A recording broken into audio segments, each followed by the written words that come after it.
Lebih baik kita itu berani melangkah daripada menunggu kondisinya pas. Ya, Nah jadi ini dulu tuh kalau gue flashback ya, banyak banget gue tuh menunggu. betul. Gue berpikir, gue planning, gue tulis, tapi action gue ini kurang. Iya, iya.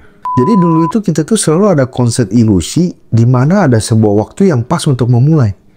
Padahal kalau kita perhatikan hampir gak pernah ada. Ada sesuatu yang lu memang gak bisa pelajari kecuali lu coba. Yeah. Dan kebanyakan hal di dunia ini itu memang seperti itu. Hai guys, welcome back to channel kami, Bukan Manusia, dan gue Desmond. Dengan saya Hartono. Topik kita terakhir nih yang bahas tentang pelajaran hidup. Lumayan positif nih feedbacknya.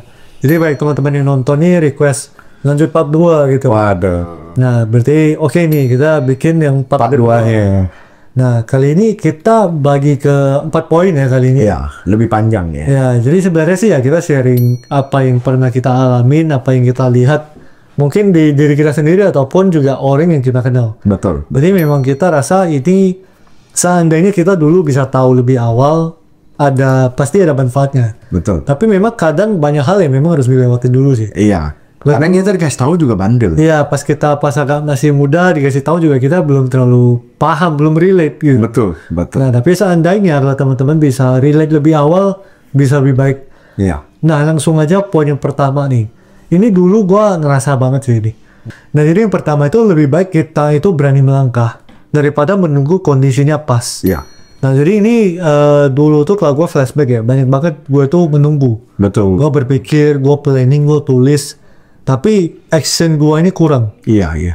Ini salah satu hal yang mungkin seandainya kalau dulu gua lebih paham, mungkin gua akan bilang ke diri gua sendiri, jalan dulu aja. Betul, betul. Lu jangan terlalu banyak mikir. Karena banyak hal itu memang kondisinya seperti saat itu aja. Iya. Kondisi sekarang seperti apa yang bisa gua lakukan. Nah, daripada gua menunggu semua kondisinya pas, karena kita nggak tahu itu kapan. Betul. Bisa aja cepet, bisa aja nggak pernah datang. Benar. Dan di proses kita menunggu itu tuh habis begitu aja sih. Iya. Nah, waktu kita itu sayang. Nah, kalau flashback itu pas misalnya tuh Beba udah 10 tahun aja, sekarang udah kepala 3. Iya. Kayak wah sayang juga ya dulu gua Gak mulai lebih awal. iya gak mulai lebih awal atau gak paham, tapi gak ada kata telat juga. Iya, betul. Toh kita juga bisa mulai sekarang kan, itu proses buat kita ngerti. Betul. Nah, kalau dari lu gimana? Memang tujuan kita cerita kayak gini tuh kan berharap kalian itu hemat waktu ya. Ya. Maksudnya sebagai audiens tuh gak usah melakukan kesalahan yang kita lakukan juga. Terus ini murni dari pengalaman kita aja. Ya. Jadi biar maksudnya kalian itu kalau dengar ini, mana tahu ini relate juga gitu loh dengan keadaan kalian. Memang salah satunya itu yaitu menunggu waktu yang pas. Ya. Jadi dulu itu kita tuh selalu ada konsep ilusi di mana ada sebuah waktu yang pas untuk memulai. Padahal kalau kita perhatikan hampir gak pernah ada. Dulu itu waktu 2018 gua udah berpikir pengen mulai media sosial. Cuma gua mikir, tunggulah. Entah tunggu nanti gue lebih jago ngomong, tunggu gue lebih ngerti tentang media sosial, atau tunggu media sosial lebih rame, atau gimana gitu kan. Ternyata gak pernah datang waktunya. Sampai di 2023 itu, wah akhirnya memutuskan, udah gue harus mulai. Apapun yang terjadi gue mulai. Itu pun pasti kita semua tahu lah, video pertama kita kan pasti berantakan. Iya, benar. Kacau balau gitu loh. Juga malunya juga bukan main. Makanya dulu gue mulainya itu di akun baru. Karena memang malu banget gitu kan. Seorang Hartono sok-sok kasih kata-kata mutiara lagi. Iya. Awal-awal pasti gitu sih. Iya, pasti kita jijik gitu. Tetapi yang kita gak pernah sadari adalah ada sesuatu yang lu memang gak bisa pelajari kecuali lu coba. Iya. Dan kebanyakan hal di dunia ini itu memang seperti itu. Seperti kalau kita itu belajar naik sepeda. Lu mau belajar nonton video sebanyak apapun, kalau lu gak coba naik sepedanya, lu gak bakal ngerti. Gitu. Sama di media sosial juga gitu. Begitu banyak teori di luar sana, kalau lu gak pernah coba, lu gak akan ngerti. Lu baru tahu yang namanya, oh ternyata capek juga ya. Oh ternyata malu juga ya, mau di depan umum, apa gimana gitu loh. Nah, kenapa ini kita ngomong penting untuk 10 tahun terakhir? Karena banyak banget waktu yang kita habiskan cuma buat menunda. Ya. Menunggu waktu yang pas. Iya. Kita mikir, setengah tahun lagi lah. setelah saya nikah lah, Iya. setelah apalah gitu loh. Kita nunggu terus gitu. Nah, sampai akhirnya suatu hari kita mutus, akhirnya kita nggak kerjakan. Banyak hal kan akhirnya jatuh seperti itu. Tetapi kalau lu persingkat, lu coba aja. Kalau gagal kan juga lu dapat pengalaman. Nah, itu yang sebenarnya attitude yang penting banget untuk kita punya sebetulnya. Saya banyak juga kita lihat kayak orang tuh kadang sebenarnya mungkin nggak lebih jago atau nggak lebih pintar dari kita. Cuma dia mulai duluan. Dia mulai duluan, lalu momentumnya di saat itu mungkin lagi bagus, Betul. dia meroket gitu. Nah, Betul. karena momen aja, karena dia memulai duluan. Sedangkan kita waktu itu berpikir nantilah. Iya. Jadi poin pertama ini sebenarnya penting banget, simple tapi penting banget sih. Jadi teman-teman kalau saat ini sedang merencanakan sesuatu, kalau rasa bisa dijalankan dulu ya harus coba aja dulu. Mending lu tes dulu. Contoh, lu orang mau bikin bisnis nih. Kayak kalau bisnisnya memang modalnya kecil, gak terlalu ada risiko, coba dulu aja. Toh nanti yang lu pikirin sama yang kejadian beda semua. Iya. Begitu lu bisnis, Kebanyakan memang beda sih. iya.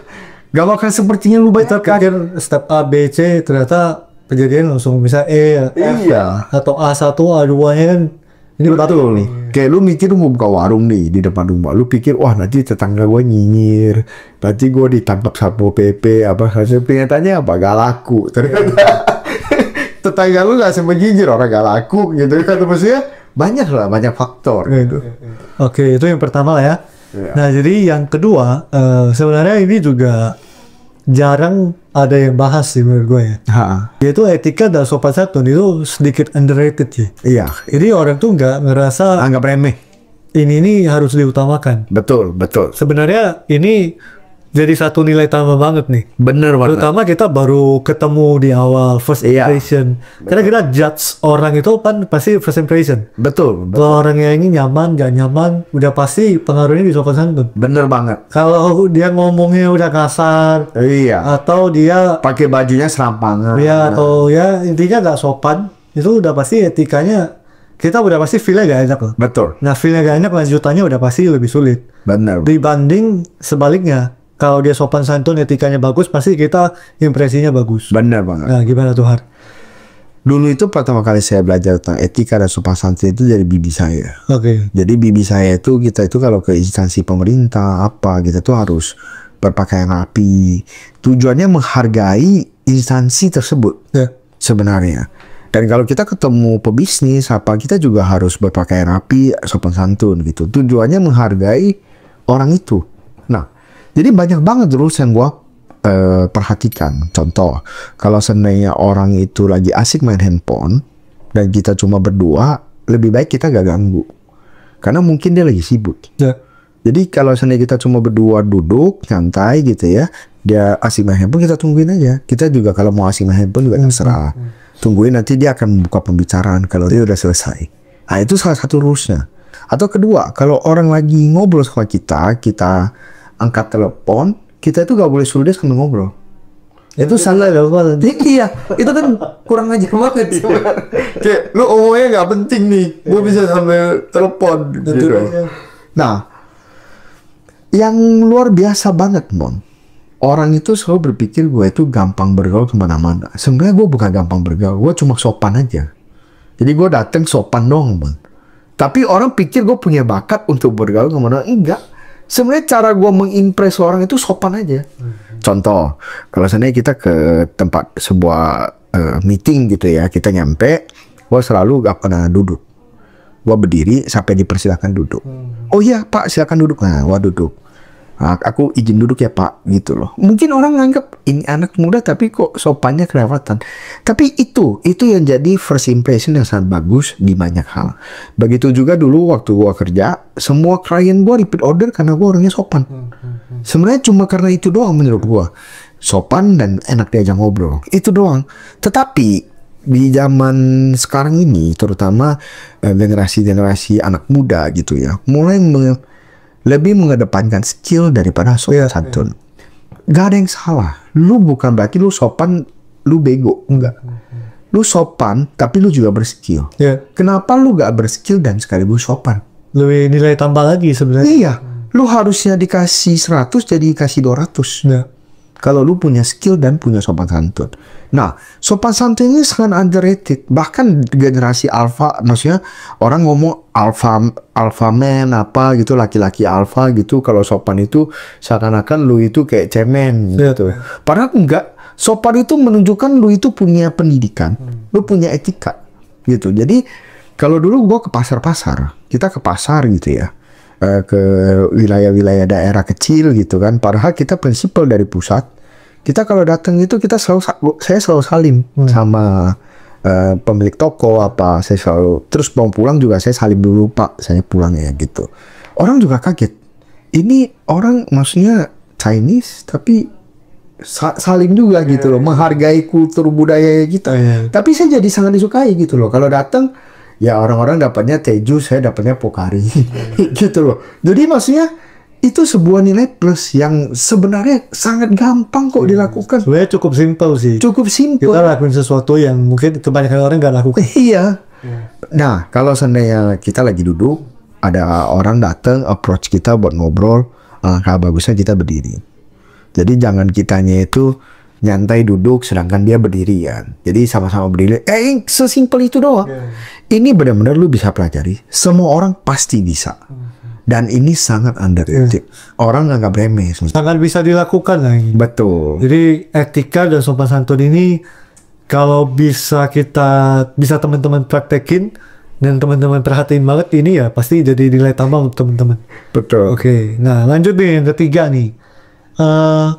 Sebenarnya juga kalau gue flashback ya, pas agak muda itu juga sering kali overthinking tentang sesuatu. Oh iya. Overthinking akan sesuatu masalah, tapi sebenarnya masalahnya itu yang gua harus fokusin sebenarnya gak gitu penting. Betul. Maksudnya gua udah fokusin ini sebenarnya gak gitu penting. Betul. Daripada ya masalah yang ada sebenarnya. Benar banget. Nah jadi misalnya gua khawatir nanti, misalnya contoh gue bikin video di Instagram, gue khawatir nanti videonya nggak viral, atau gak ada yang nonton, atau nanti apa kata temen, atau mungkin orang berpikir kok Desmond sekarang bikin video gituan ya, garing banget, aneh banget gitu. Padahal lu yang ngatain gua di pasti mau. Gue gak bilang lu, tapi ada temen gue yang kayak gitu. Nah jadi maksudnya kita fokus ke hal-hal yang sebenarnya gak penting dan orang lain itu juga mungkin gak peduli. Betul. Padahal yang harus gua pikirin misalnya gimana gua bikin videonya lebih bagus, Benar. gimana cara ngomongnya orang lebih nangkep, Betul. gimana lebih kualitasnya lebih oke lagi. Sebenarnya kan itu yang mestinya kita fokusin. Iya. Nah betul. mungkin ada contoh lainnya. Sebenarnya gua juga dulu itu 4 tahun terakhir lah ya. Mungkin gua orang quarter life crisis di umur 25, ya gua sekitar gitulah ya, 26 27 itu gua mengalami quarter life crisis banget. Dimana gua itu overthinking banget terhadap semua hal, tapi satu hal justru yang paling penting gua pernah overthinking, yaitu masa depan gua. Maksudnya masa depan kelanjutan dari apa yang gua harus lakukan dalam hidup ini. Jadi gua merasa bahwa gua itu mencari pelarian. Sebenarnya sibuk pikirin ini, sibuk pikirin itu, tapi yang masalah paling utama justru gue gak mau pikirin, yaitu bagaimana kelanjutan dari hidup gue. Kan waktu itu gue memilih untuk mau berhenti kerja, mau mulai fokus kepada bisnis dan lain-lain gitu ya. Nah, jadi kalau gue ngerasa bahwa kita itu punya sebuah kecenderungan untuk memikirkan masalah yang sebenarnya kalau kita perhatikan gak terlalu jadi masalah, karena untuk menghindari semua masalah yang lebih besar. Ambil contoh, katakan kita itu seandainya mau bisnis, kita tahu kita itu sebenarnya gak ada penghasilan. Yang kita khawatirin apa? Ntar ditangkap polisi gak ya? Ntar Satpol PP datang gak ya? Ntar preman ya? Padahal cuma satu problemnya, lu gak berpenghasilan. Lu gak pikirin itu justru, lu pikirinnya yang lain. Sama seperti bikin konten dulu. Gue paling khawatir dulu bikin konten, Desmond mungkin pernah ngalamin kali, sering gue recokin. Yaitu gue takut ini kata-katanya menyinggung pihak lain gak ya? Ini nanti jadi masalah gak ya? Padahal problematika satu teman-teman, satu kalau bikin konten. Ada yang nonton apa enggak? Percuma ya. Dia mau nyinggung semua orang tapi gak ada yang nonton, percuma. Lu kalau sebenarnya nyinggung semua orang ternyata view-nya gede banget, itu tetap ada manfaatnya buat akun lu tau. Jadi sebenarnya problematika paling utama adalah ada yang nonton apa enggak. Begitu juga kita waktu gue bikin konten dulu, apalagi konten-konten gue itu konten-konten ada sarkasmenya, ada kata-kata mutiaranya, ada motivasinya, yang which is kalau orang lihat gue kan banyak yang nggak sesuai. Orang nggak kayak contoh, selalu ngomong tidur tuh gak usah lama-lama. Tidur tuh secukupnya aja, gak usah. Tapi gue sendiri kan tidur sampai siang. Maksudnya, tapi ya itulah, itu kan konten. Maksudnya yang lu pusingin tuh sebenarnya gak usah pikirin apa kata orang. Yang lu pusingin gimana konten lu berkembang. Yang lu lakukan lebih baik dan lebih baik lagi. Dan juga gimana nanti lu itu bisa memonetisasi semua ini bisa menghasilkan. Itu bisa produktif. Itu lebih penting. Tapi kadang-kadang kita salah fokus. Kita mikirin justru yang gak penting, yang kayak nanti ini menyinggung nggak ya, ini gini nggak ya, itu gini nggak ya. Nah, hal-hal seperti itulah yang bikin kita teralihkan dari jalan buat sukses gitu. Kita jadi ya harusnya kita jalannya lurus, kita jadi jalan berbelok-belok gitu. Karena jadinya makin panjang dan makin melelahkan.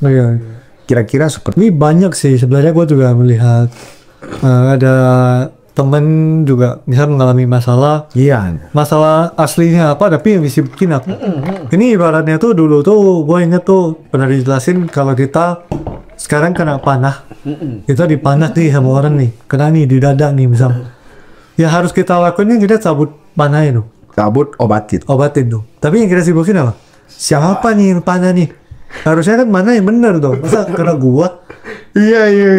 Ini kok bisa gue kena gitu. Bahkan harusnya betul banget. Seperti itu. Jadi sebenarnya yang perlu kita fokus ini ya masalah yang ada nih apa. Jadi kita harus benar-benar realistis melihat yang ada nih apa dan kita kerjain itu. Betul. Daripada fokus waktu habisin di waktu yang di hal yang kurang tepat gitu. Oke, nah itu yang ketiga. Nah, yang terakhir nih. Ini juga sedikit menampar nih. Nah, kita pas muda nih berpikirnya kayak gitu ya. Kaya itu bukan dari investasi, guys. Maksudnya kita melihat banyak lah. Ada gak yang kaya dari investasi? Ada, tapi angkanya itu gak banyak. Sangat sedikit. Maksudnya kalau mereka kaya dari investasi, mereka sebelumnya udah kaya. Betul, modalnya gede. Modalnya udah ada gitu. Misalnya orang tuanya kaya, dikasih modal besar, ataupun dia bisnisnya udah running, dia punya modal yang cukup, atau apapun lah. Intinya itu kalau dia benar-benar modalnya dikit, tapi jadi sukses, bisa aja. Tapi itu chance-nya kecil. Sangat nggak sesimpel itu. Nah, jadi menurut dari pengalaman, menurut gua yang gua lihat, yang bikin kaya itu income yang besar. Betul. Income pemasukan yang besar dulu, baru nanti sisanya diinvestasi. Income yang besar ini dari mana?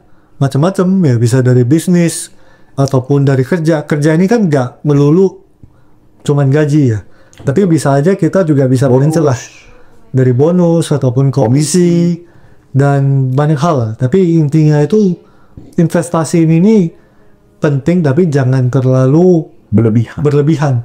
Teman-teman terlalu mendewakan. Baru mulai kerja berpikir investasi bisa bikin kalian kaya dalam 1-2 tahun.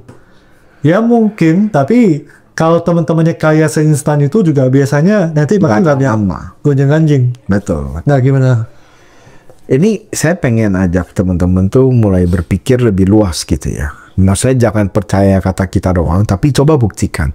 Coba pilih 5 orang yang kaya di sekitar teman-teman, bukan influencer ya. 5 orang yang benar-benar teman-teman lihat bagaimana dia dari miskin jadi kaya. Coba dari 5 itu ada nggak satu yang dari investasi?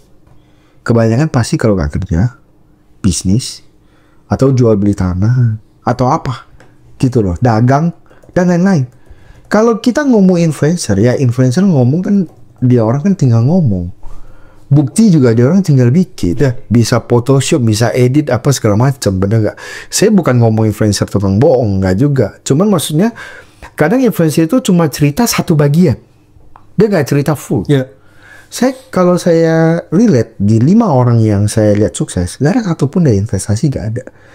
Nah, menjadi kaya nggak bisa diinvestasi, tapi melipat gandakan kekayaan bisa dengan investasi. Itu benar. Kalau lu dari miskin jadi kaya, biasanya nggak mungkin dari investasi. Kita logika berpikir ya. Kalau lu punya 10 juta, lu mau jadi punya 1 M, gimana caranya? Kan 100 kali lipat gitu loh. Gila banget. Ada satu dari jutaan orang. Ada. Tapi kebanyakan orangnya nggak bakal sanggup gitu. Tapi kalau lu punya 10M, buat menghasilkan 1M itu gampang. Lu 10M lu tinggal taruh di bond, obligasi dan lain-lain. Saham 1M gak susah. Nyari 10% gak susah ya? Nyari 10% gak susah. 1000% itu yang hampir mustahil sebenarnya. Nah, makanya kenapa saya lihat malah anak muda zaman sekarang kebalik. Bukannya fokus cari duit, tapi fokus investasi. Dengan duitnya yang terbatas lagi. Sehingga mereka itu yang harusnya mereka asah kemampuan mereka, malah mereka habiskan waktunya untuk investasi. Ini yang menurut saya salah kaprah. Sehingga tuh fokus anak muda zaman sekarang itu jadi salah. Nah, dengan fokus yang salah, lu gimana mau sukses?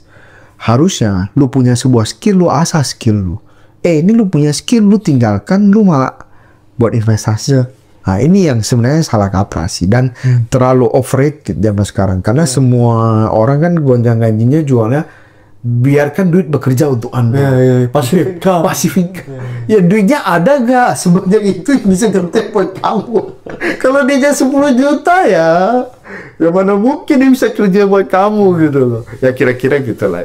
Jadi sebenarnya topik kali ini ya kita sharing pengalaman kita lah ya. Jadi sebenarnya sih gue yakin banyak juga teman-teman yang nonton ini ngalamin juga. Betul.